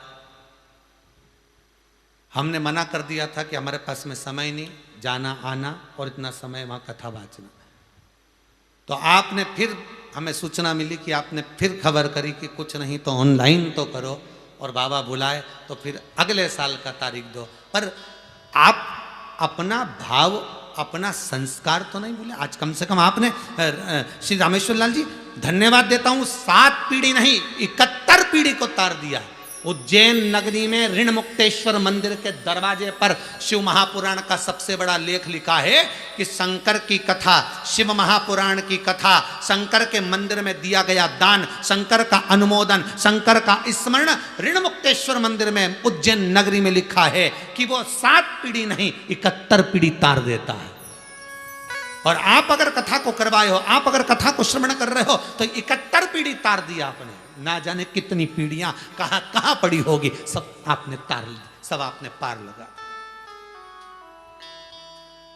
और जितने लोग कथा को सुन रहे हो आस्था टीवी पर, जितने लोग मोबाइल पर सुन रहे हो, आप भी कथा को स्मरण कर रहे हो, तो ना जाने कितनी पीढ़ियों को तारते जा रहे हो। सब सोने के लिए जिंदगी पड़ी है, कर्म करते करते मनुष्य को जाना है वो सब अपनी जगह।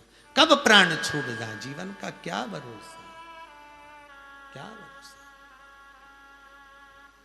श्वास रुक जाएगी चलते चलते, क्षमा बुझ जाएगी जलते जलते, दम निकल जाएगा रोशनी का, क्या भरोसा है इस जिंदगी का, क्या भरोसा है।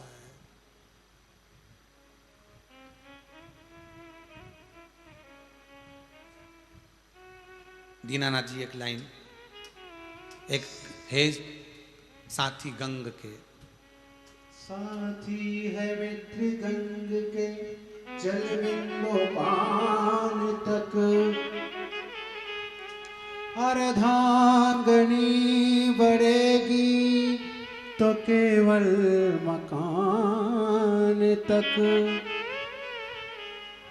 परिवार के सब लोग चलेंगे इस मसान तक, बेटा भी हक निभाएगा तो अग्नि दान तक। इससे तो आगे भजन ही है साथी, हरि के भजन बिन अकेला रहेगा।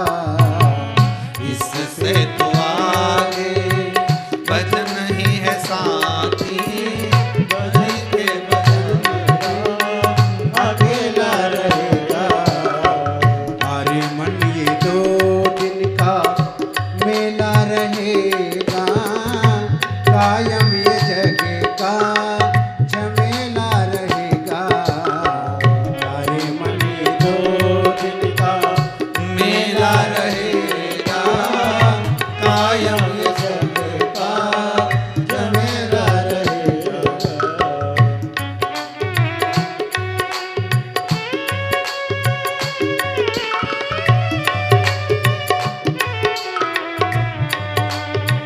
आओ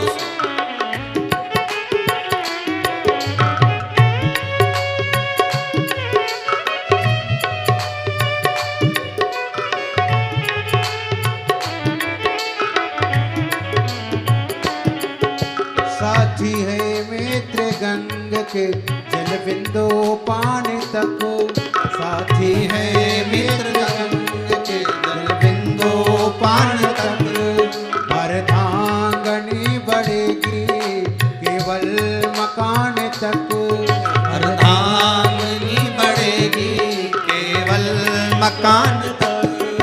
परिवार के सब लोग चलेंगे स्मशान तक। परिवार के सब लोग चलेंगे स्मशान तक। बेटा भी हक निभाएगा तो अग्निदान तक। बेटा भी हक निभाएगा तो अग्निदान तक। इससे तो आगे भजन ही है साथी, हरि के भजन बिन अकेला रहेगा। अरे मन 2 दिन का मेला रहेगा, कायम ये जगह का, कायम ये जगह का, कायम ये जगह का झमेला रहेगा। भगवान के भजन बिना सब सूना संसार में, सब धरा रह गया, सब पड़ा रह गया, साज सजे रह गए, ना जाने कितनों के पास धन पड़ा रह गया और जीव चला गया, चला गया। और साथ क्या गया? गया क्या? जो तुमने पुण्य किया, सत्कर्म किया, भजन किया, कीर्तन किया, नाम जाप किया, वो देवराज नाम के ब्राह्मण का चरित्र सुनकर माता जगत जननी कहती, इसने पाप किया, चोरी करी, छल करा, बेईमानी करी, कपट करा, सब कुछ करा, और आप उसको लेने करो। शंकर भगवान कर रहे हैं, बेलपत्री के वृक्ष के नीचे प्राण छोड़े इसने, तो मुझे लेने जाना पड़ेगा, मुझे जाना पड़ेगा।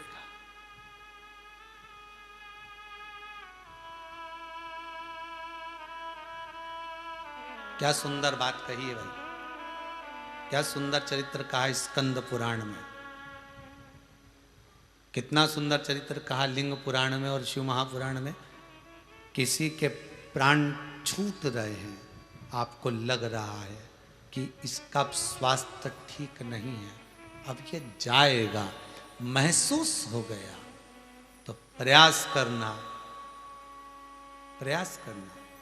किसी बेलपत्री के वृक्ष के नीचे की मिट्टी लाकर उसके सिरहाने पर रख देना। किसी बेलपत्री के वृक्ष की नीचे की मिट्टी,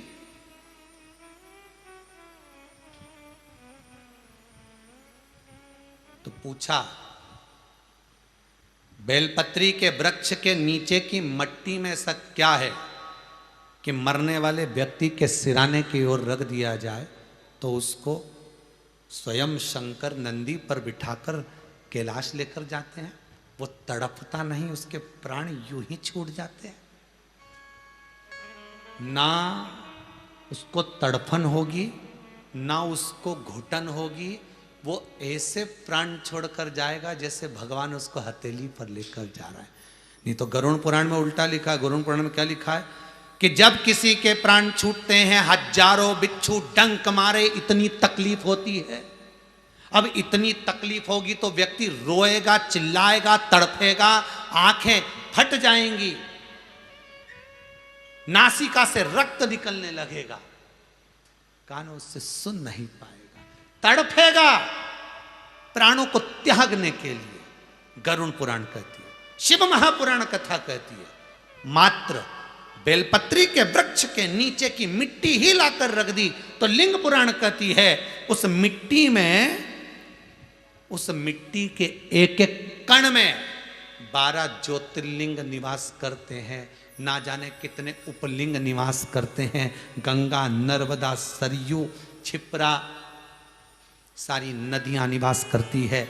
लक्ष्मी बेलपत्री के वृक्ष के नीचे झाड़ू लगाती है। सरस्वती मध्य में बैठकर वीणा बजाती है।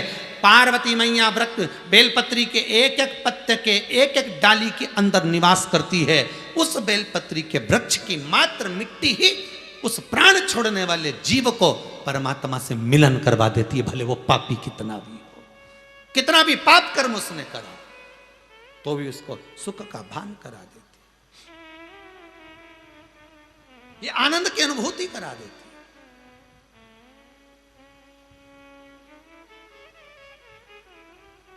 ये सुख का एक आनंद अपने आप प्रदान करा देती। आपको फिर कह रहे हैं, आप जो कथा सुन रहे हो, आपके आसपास के मोहल्ले में अगर उसकी आवाज जा रही है तो ना जाने कितने जीवों का कल्याण। ये इतने सारे ब्राह्मण पहले कथाओं में बिठाते थे कि इतने ब्राह्मण, 2 ब्राह्मण बैठते थे, पर इतने ब्राह्मणों का संकल्प लेने का कारण क्या है? ये पहला कोरोना नंबर 1 में आया, दूसरे नंबर में आया, लोगों को हिलाकर चले गया। कोई ने कहा तीसरी लहर भी आने वाली है, तो क्यों ना शंकर का अनुमोदन करा जाए, क्यों ना श्री शिवाय नमस्तुभ्यम का जाप करा जाए, क्यों ना महामृत्युंजय का जाप करा जाए, क्यों ना शिव महापुराण का मूल पाठ बारंबार किया जाए, क्यों ना देवी भागवत का पाठ किया जाए, क्यों ना श्रीमद् भागवत का पाठ किया जाए। इसलिए इन ब्राह्मणों को बिठाया गया जिनका आप दर्शन टीवी पर कर रहे हो। इनको पाठ पर बिठाने का कारण केवल इतना कि ये जपते रहे।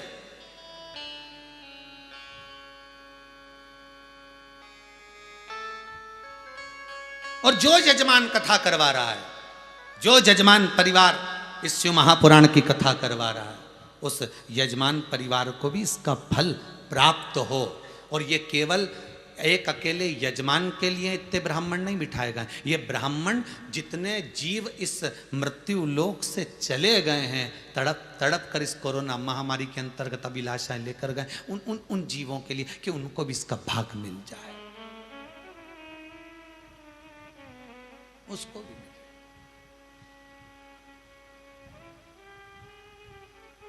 भजन चित्त स्मरण, नाम जाप, नाम कीर्तन सुख देता। करो। मैं देवराज को लेने जा रहा हूं क्योंकि उसने बेलपत्री के वृक्ष के नीचे प्राणों को त्यागा है।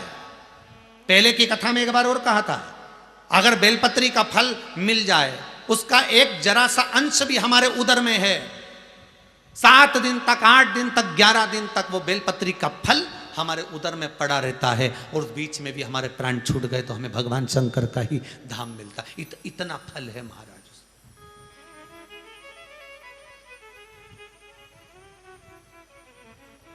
इतना शंकर की कथा कर रही है, शिव महापुराण कह रही है। देवराज को लेने शिव जी गए। देवराज हाथ जोड़कर कहता है, मैंने बहुत पाप किया है, बहुत पाप, और मुझ जैसे पापी की आत्मा को लेने के लिए शंकर परमात्मा है, शिव आए। मैंने इतना पाप किया और मेरे जैसे पापी को लेने शंकर ओघड़दानी, मेरा त्रिकालदर्शी, मेरा कैलाशी, मेरा अविनाशी, मेरा शंभू मेरे सामने। शिव जी कहते हैं, भले पाप किया पर अंत गति सुधार ली। अंत गति, घर से कितने भी तैयार होकर चले जाओ, कितने भी तैयार होकर चले जाओ, तो भी फोटो वाला तुमसे एक ही बात कहेगा, ए अम्मा स्माइल प्लीज।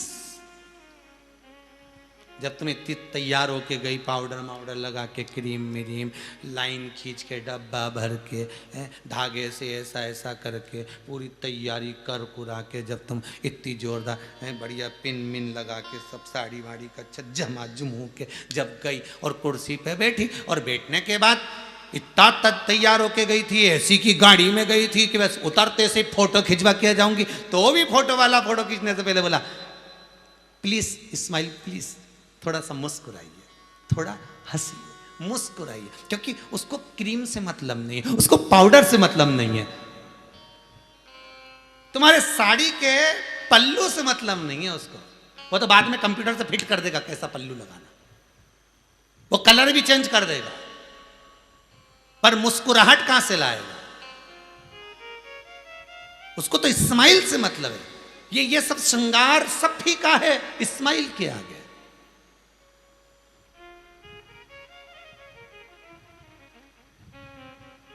ध्यान दीजिएगा, प्रेम प्रसन्नता देता है, अहंकार किसी को प्रसन्न रहने नहीं देता है। प्रेम प्रसन्नता दे रहा है और अहंकार प्रसन्नता रहने ही नहीं देता, वो छुड़ा लेता है अहंकार। एक अहंकारी व्यक्ति अगर 4 लोगों में बैठा हुआ है ना, एक अहंकारी व्यक्ति अगर किसी के बीच में बैठा हुआ है ना, वो ऐसी बात कर जाएगा कि 2-4 का मुंह उतर जाएगा। वो किसी को प्रसन्न दे ही नहीं सकता, उसका अहंकार इतना प्रबल है कि प्रसन्नता दे कैसे? और प्रेम प्रसन्नता परोसता है, प्रसन्नता देता है प्रेम। आओ साहब, बैठो साहब, भले चाय नहीं पिलाए, रोटी नहीं खिलाए, पर वाणी इतनी मीठी हो जाए साहब, क्या गजब है, बहुत बढ़िया साहब। और कई हाल चाल है, बढ़िया साहब। और काका जी कई करी रिया है, सब बढ़िया, वे तो जोरदार। क्यों काका जी का पाँव में लग गई थी, अब ठीक है, हाँ बहुत बढ़िया। तुम्हें मालूम है कि हाँ सूचना मिली थी काका जी की, बस इतना ही बोल दिया। अब चाय नहीं पिलाई ने, पानी भी नहीं पिलाए ने, वो तो क्या मैं तो जरिया स्कूटी लेके ना, पानी आने वाला ने गाड़ी लेके जाऊँ तो क्या, हाँ साहब जा। अब पानी भी याद नहीं करेगा, वो चाय भी याद नहीं करेगा, पर इतना प्रेम से बोला है नहीं, वो याद रहेगा। तो घर गया तो पत्नी ने पूछा क्यों माँ चाय में पी के, हाँ चाय का ही पियो। वहाँ तो इतनी जोरदार बातचीत हो गई बहुत, और क्या मिलना हो गया, बातचीत हो गई, और क्या चाहिए बहुत।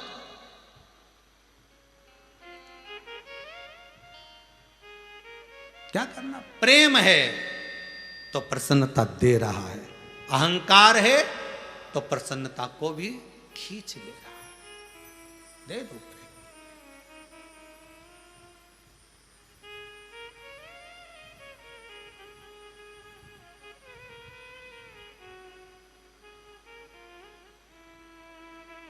अब मेरे जैसे पापी को आप लेने आए हो, शंभो, हे शंकर, हे ओघड़ी, हे कैलाश, मेरे जैसे। शिव जी ने एक बात बहुत सुंदर कही, देवराज, कभी कभी व्यक्ति पाप भी करता है ना, तो उस पाप के अंतर्गत ऐसा पुण्य कर जाता है कि जिसका सुख आनंदित हो जाता है। जैसे तू धन चोरी कर कर जा रहा है, शिव महापुराण की कथा सुन ली, साथ में बेलपत्री की छांव में तूने प्राण त्याग दिया, ये पुण्य नहीं तो और क्या? तुझे तो लगा था कि मेरे को बहुत तपन हो रही है, यहां बैठ जाऊं, तो तू बेलपत्री की छांव में बैठा और प्राण छोड़। कभी कभी जैसे आज ये बांगड़ परिवार कथा करा रहा है ऑस्ट्रेलिया से, इनको नहीं मालूम होगा कि प्रदोष से कथा चालू हो रही है, इनको नहीं मालूम आज प्रदोष से कथा, और इनको ये नहीं मालूम कि गुप्त नवरात्रे भी आपकी कथा में ही प्रारंभ हो रहे हैं। 4 नवरात्रे होते हैं, उसमें एक गुप्त नवरात्रा 11 तारीख से चालू हो जाएगा, उनको ये नहीं मालूम। और ये वो नवरात्रा पड़ेगा जिसमें माता सीता जी ने राम जी को पाने के लिए अनुष्ठान किया था। और कितने सुख की बात है साहब, कितने आनंद की बात है कि उस बीच में ये शिव महापुराण की कथा मिल रही है जो सुख का आनंद देती है, आनंद प्रदान कर देगा। शिव महापुराण की कथा ये आनंद का विषय है, ये सारे सुख उसको मिल रहा है, ये सारे आनंद उसको मिल रहा है, ये सारा आनंद उसके सम्मुख में। चल देवराज, नंदी पर बिठाया, शंकर ले गए। जैसे ही लेकर गए, भृंगी ने पूछा ये तो ब्राह्मण है और इसने कभी गायत्री नहीं करी, भजन नहीं किया, कीर्तन नहीं किया, चोरी कर कर कर लाया।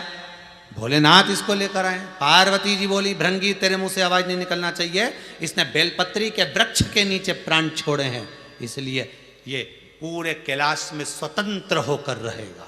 स्वतंत्र, कोई बंधन नहीं इसको, कोई बंधन नहीं। ठीक है, आया समय शिव महापुराण का एक प्रसंग और सुंदर वर्णन किया। एक बिंदुक नाम का ब्राह्मण, जिसकी धर्म पत्नी का नाम चंचुला देवी था, वो बिंदुक वो भी ब्राह्मण था, कर्म से वंचित था।